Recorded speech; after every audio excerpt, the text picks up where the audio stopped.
Imagine calling the cops on yourself.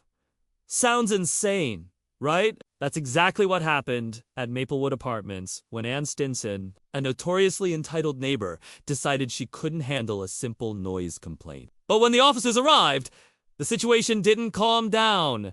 It exploded. A drunken tirade, threats, chaos in the hallway.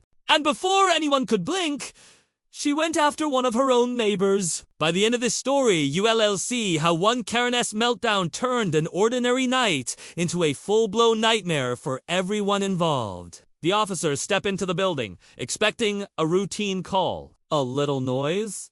Maybe a complaint about loud music? Easy work. But the second they hit the hallway, the world flips. Ann Stinson is stumbling, swaying, red-faced, and furious. "Get out of my building! Get outside!" she shouts, pointing wildly. Here's the kicker. She's the one who called 911. She doesn't just forget why they forgot entirely. Her memory erased, replaced with anger. "You a lieutenant? No.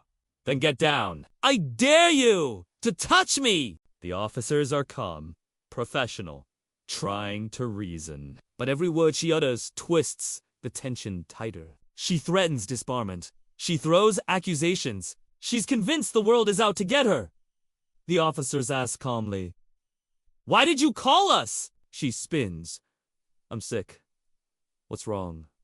Why are you here? Get out." Every question she answers with another irrational demand. She accuses neighbors, yells at police, and refuses to stay in her apartment. "You don't ever walk up my stairs," she screams, as if the officer's very presence is a personal attack. The tension is almost unbearable. The hallway is silent except for her yelling neighbors peek from doors.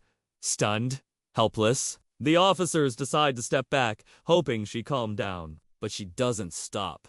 She storms out of her apartment and heads straight for one of her tenants. The scene explodes.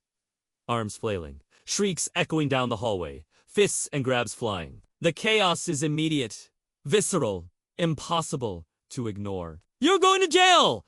the officer commands, snapping the cuffs on her wrists. But she resists kicking, screaming, blaming the world. "I didn't do anything wrong!" He did this. Even in the chaos, the cops remain calm.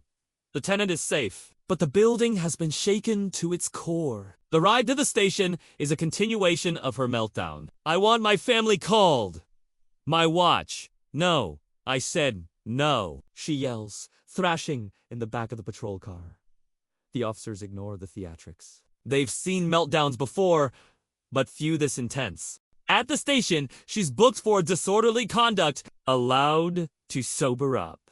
But the humiliation is real, her rage, her entitlement, her insistence that she's the victim. All undone by her own actions. Suspense note. Keep the voiceover slow. Deliberate, let the audience imagine the tension, the smell of alcohol, the panic of neighbors witnessing the chaos. By morning, she's released. Back to her apartment. Back to her life. But one fact remains. She called the cops and ended up arrested. A simple noise complaint escalated into a full-blown nightmare. Entitlement, alcohol, and confusion collided in a violent, unforgettable episode. Sometimes the scariest part isn't crime, it's watching someone unravel in real time, while everyone else can only stand back and watch.